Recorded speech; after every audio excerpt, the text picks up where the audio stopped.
need your help with the expectations of the school as it relates to technology, as it relates to dress code, as it relates to just following the rules and guidelines of the school. And so, yes, in the past, we maybe let a few things go, but we are now in a new year, new rules, new everything. So please help us by talking to your child, saying, make sure technology is put up before you walk into the building and it's not in your hands as you're in the hallway. Making sure the dress code, collared shirts or Rams gear, no holes in pants, and just walking on the right, the little things. And so if you could help us with that, we're gonna have an awesome year. Attention Rams family, are you looking for something to do on Thursday, September 12th? Come out and support the Rams band and the Emerald Dazzlers. Hope to see you there. Parents, thank you so much for coming out to a parent night. You asked some wonderful questions. You also gave me some questions online. So I'd like to take the time to answer those questions. So one question was about 6th grade honors. If a student is taking 6th grade honors, how does the student get their academic needs met if they're not mastering the 6th grade honors classes? Great question. All of our 6th graders have the opportunity to get 6th grade honors. And so with 6th grade honors, our students will receive an intervention time. Luckily, we're on block schedule, so the students get 90 minutes. So in those 90 minutes, our teachers are pulling those students, helping them out if they're not understanding the concept. Those students who are ready to move on, they also get time where they get rigorous lessons inside of that block.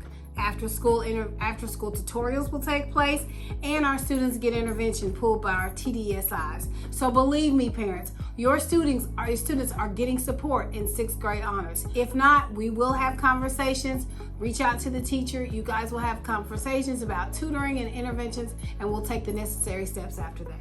Next question. I understand that students should be seated and on a certain voice level in the cafeteria. But I believe that students should be able to sit with their friends, and if students are throwing food, they should be separated. Yes, you're right. If students are throwing food, screaming and yelling across the cafeteria, which it is happening, they should be separated, and they are. Some other things that are taking place is we're going to start having lunch detention for our students who do not know how to sit in the cafeteria and eat lunch in a calm manner. Should students be able to sit with their friends? We tried it. So we tried letting our students sit with their friends. Didn't go so well. We are going to try again. But at this time, they are sitting with their class. So that way they can get in, get their lunch, and then sit down calmly. It took them a very long time to find their friends and sit down in the cafeteria and have lunch. So remember, we only have 30 minutes. They are short in the cafeteria staff, so it's taking them quite a bit of time to get through the lunch line. But we tried it, and we'll try again. Miss Sanders, I agree with all the new implementations. Thank you so much. You're doing a great job. And I also would like to try to organize all pro dads. Yes, I love all pro dads. So we have a father who wrote in and he would like to implement the all pro dads curriculum. So all my dads out there, if you're interested in joining all pro dads, hit me up so that you can get in touch with one of our dads who would love to join to start all pro dads. So my dad who submitted that, can you please get in contact with me? Shoot me an email, a text message, anything so we can get it going.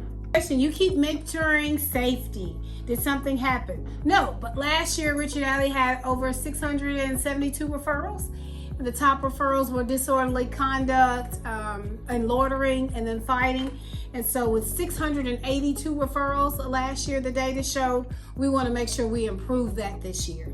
So this year we are putting in some safety measures, also some classroom management steps in class to make sure classroom management runs smoothly and that we address those referrals. That's quite a bit of number of referrals, and we want to bring that down this year. All right, I got a parent that says, my concern is breakfast. Breakfast starts at 7:45, but the doors don't, 7:40, but the doors don't open to 7:45. We fixed it. We started open up the doors just a tad bit earlier so our kids can get into breakfast, get their breakfast, and get to class. And it's working. Everybody's making it to class on time. Buses. So I have a parent concerned about a student who's missing a bus. All right, parents, let me tell you a little bit of information your student might not be telling you. So we make sure everybody is dismissed. I make sure all of the teachers have dismissed their students. Once the students have been dismissed, we all do a walk through the building. We don't start letting buses leave until everybody is in the correct location.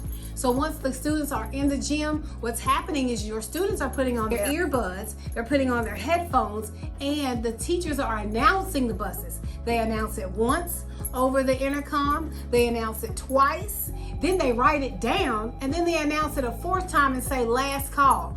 And then sometimes they're sitting in the stands talking to their friends, they're on their cell phones, and they have their music on, so they're not hearing the bus. And so that's why we're having students miss the bus. So talk to your students and let them know. Do not put on your earbuds, don't get engaged in your phone, listen for the bus. Because teachers are being held responsible if they're not letting students leave on time. So I'm taking care of that on my end. If you could take care of kids on your end and tell them to make sure they're paying attention, we can get them on the bus on time. Oh. All right, we had a question about the safety in front of the school, the traffic, and all of the things that are occurring in front of the school that are unsafe. So the chief was here, and parents had the opportunity to ask him questions. So some of the answers to your questions were about the safety in front of the school. They're thinking about adding crosswalks and speed bumps. So that's where they're going to start first, is adding a crosswalk in front of the school and speed bumps. He also gave us some things that he's working with the city and the county about. So if you have any further questions about the traffic, you can contact the CISD police, all right? If you have any more questions or any more concerns, please continue to reach out. I'm loving the concerns and the questions that you have, and I love that I'm able to address them on a public forum. So email me, call me, write me, whatever, but I'm here to answer any questions. See you later. Are you looking for something to do on Friday night? Actually, nope, Thursday. Retake. Why do you have a phone? Hi. Hi. What are you doing? Eating a honey bun, and it's so delicious. Oh, okay.